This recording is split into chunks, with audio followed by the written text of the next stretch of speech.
বন্ধুরা, গিনি সিস্টার একটি নতুন ব্লগে তোমাদের সবাইকে স্বাগত। আশা করি ভালো আছো। আজ আমি তোমাদের নিয়ে যাব আমাদের এই যে ব্যান্ডেলে একটা খুব জনপ্রিয় উৎসব, এটা হচ্ছে ভেলভেল। এই ভেলভেল উৎসব আমাদের এখানে প্রতি বছর হয়ে থাকে, আর যত দিন যাচ্ছে তত এই ভেলভেল উৎসবটি আরও বড় হচ্ছে। আরও প্রচুর যারা এই যে ভেলভেলে অংশগ্রহণ করছে তারা আগে অনেক সংখ্যায় কম ছিল, এখন প্রচুর লোক যারা মানসিক করছে তারা এই ভেলভেল করছে। আর এই ভেলভেলের নিয়ম নিশ্চয়ই তোমাদের সঙ্গে বলবো। আর এই যে দেখো, একটা বাচ্চা ছেলে, ও এই ভেলভেলটা ও খুব মানসিক করেছে যে ওর মায়ের জন্য, ওর মায়ের একটা খুব শরীর খারাপ হয়েছে বলেই ও এই ভেলভেলে মানসিক করেছে। তো এই মানসিক, এই ঠাকুর খুব জাগ্রত ঠাকুর। তো এই মানসিকে কি করতে হবে না, 1 মাস ধরে নিরামিষ খেতে হবে। আর এই যে ভেলভেল যেদিন হয় সেই দিন সকাল থেকে উপোস করে তারপরে এই দেখো, এরা এই যে ত্রিশূলগুলো, কেউ 6 ফুট কেউ 4 ফুটের এই ত্রিশূলগুলো এরা গালের একদিক থেকে আর এক দিকে গাঁথে এবং জিভের মধ্যেও গাঁথে। আর এরা ঠাকুরের যে একটা একটা ছাই, ওটা ওরা বলে যে যেটা ওরা ঠাকুরের একটা যজ্ঞ হয়, সেই যজ্ঞের ছাইটা এরা এই গালে লাগিয়ে দেয়। একটুকু রক্ত বেরোয় না বা কোনো কষ্ট হয় না, এরা একটা ভরের মধ্যে থাকে। আর এরই নাম হচ্ছে ভেলভেল পুজো। এটা অ্যাকচুয়ালি ম্যাড্রাসিদেরই পুজো, এখন বাঙালিরাও করছে, কেননা এটা খুব জাগ্রত।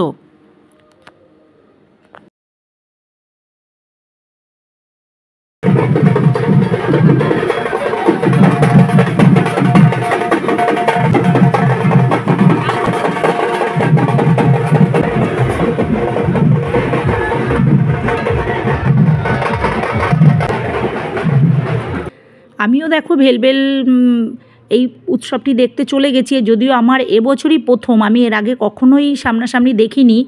আর দেখে আমার এতটাই ভয় লাগছে, কি বলবো, দেখো এইভাবে বড়শিগুলোকে গালের মধ্যে গেঁথে দেওয়া, একদিক থেকে গেঁথে দিয়ে আর এক দিক থেকে বার করে দেয়। আর এই যে এই ভেলভেল, এটা সবাই মানসিক করে। আবার জানো তো, পিঠের দিকে এরা অনেক হুক বেঁধে এরা রথ টানে, এই রথটাও এদের মানসিক থাকে। কেউ একটা করে রথ টানছে, ওই যে দেখো দড়ি দিয়ে পিঠের মধ্যে হুকের মতো সেই চামড়ার মধ্যে গেঁথে দিয়েছে। আর ঠাকুরের যে যজ্ঞের যে ছাই, সেটা সব জায়গায় লাগিয়ে এরা ওই গাঁথে, যার জন্য এদের ওখান থেকে রক্ত বেরোয় না। আর দুপুরবেলায় এই শোভাযাত্রাটা বেরোয়, গেথে এটা যায়। আর রাস্তা তখন এতটাই গরম থাকে, তোমরা তো জানো চৈত্র মাসে তখন ভক্তরা কি করে, পাইপ দিয়ে কলের জল দিয়ে চারিদিক থেকে রাস্তা ভিজিয়ে রাখে। আর এদিকে দেখো, সবাই এখানে ঠান্ডা জল দেবে, যে যেমনভাবে পারবে। এই যে এই পুজোর দিন সবাই সবার মতো সাহায্য করে। আর এদিকে দেখো,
যে এই ভেলবেল উৎসবটি জানো তো, এটা অ্যাকচুয়ালি হচ্ছে আমাদের এখানে মা ওলাইচণ্ডী আর যাকে বলে শীতলা ঠাকুর, আর এই শীতলা ঠাকুরের সামনেই এরা পুজো করে আর এইখানে এরা মানত করে।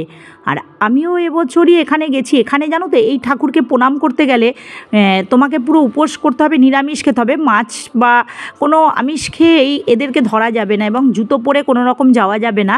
আর যারা এই ভক্ত তারা কি করছে, সবাই ডাব কিনে জানো তো এদের পায়ে জল দিচ্ছে, কখনো এদের মানে মুখে একটু জল দিচ্ছে, আর যে যেভাবে পারছে ভক্তরা সেইভাবেই সাহায্য করছে।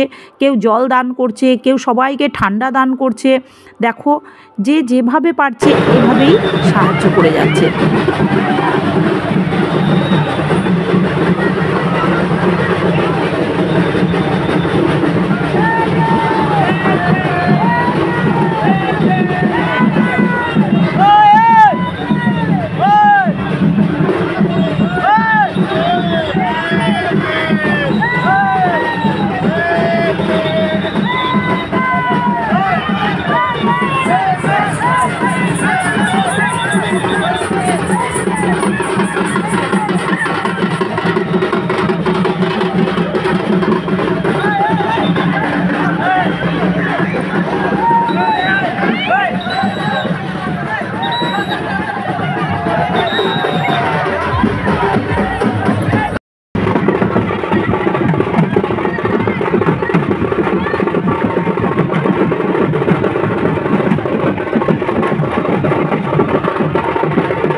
আর দেখো এই যে ব্যান্ডেল মোড়ে যে আমাদের এখানে মা কালী ঠাকুরের মন্দির রয়েছে, এখানে এসে এরা সবাই হাতে একটা করে পান নিয়ে তার উপরে কর্পূর দিয়ে এরা এই ঠাকুরের সামনে আরতি করছে। করার পরে ঢাক বাজিয়ে যখন ভেল ভেল ভেল ভেল বলছে, এদের শরীর থেকে ভর এসে একটা এরা নৃত্য করছে।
আর জানো তো একটা আশ্চর্য ব্যাপার কি, এই যে এই উৎসবটা যে করছে ছেলেরা করছে, তাদের সাথে মহিলারাও সমানভাবে যোগ দিচ্ছে।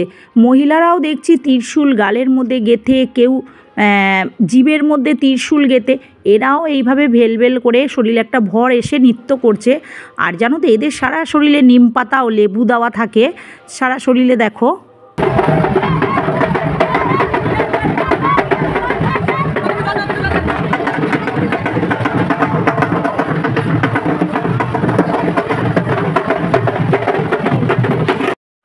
দেখো এই উৎসব দেখার জন্য লাখ লাখ দর্শনার্থী সব দাঁড়িয়ে দেখছে, আর এতটাই ভিড় হচ্ছে, আর প্রচুর ভক্ত।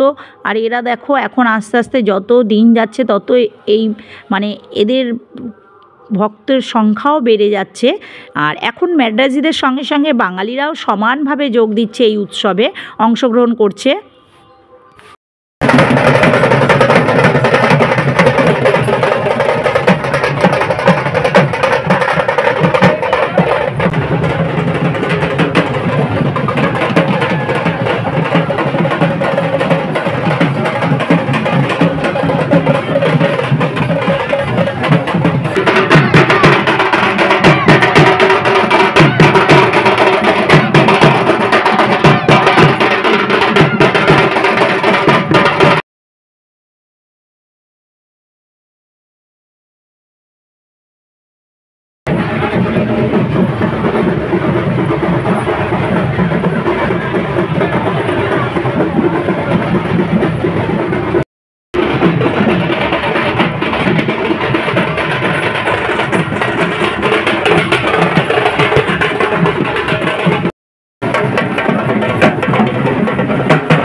আর এই যে যারা এই করছে জানো তো, এদের সবাইকে দেখি পাখা দিয়ে 2-3 করে এদের শরীরে হাওয়া দিচ্ছে। আর শরীরে যেখানে ত্রিশূল গাঁথা রয়েছে সেখানে দেখো লেবু এদের শরীরে গাঁথা, মানে লেবু ঝুলিয়ে রেখেছে, এবং চারিদিকে হাতে কোমরে নিম পাতা বেঁধে দেওয়া হয়েছে এদের। আর যখনই রাস্তায় এরা নৃত্য করতে করতে এরা যখন মানে পারছে না, তখন পিছনে কেউ জানো তো দাঁড়িয়ে পিছনে কেউ হাঁটু গেড়ে বসেছে, আর এরা তার পিঠের উপর বসে পড়ছে।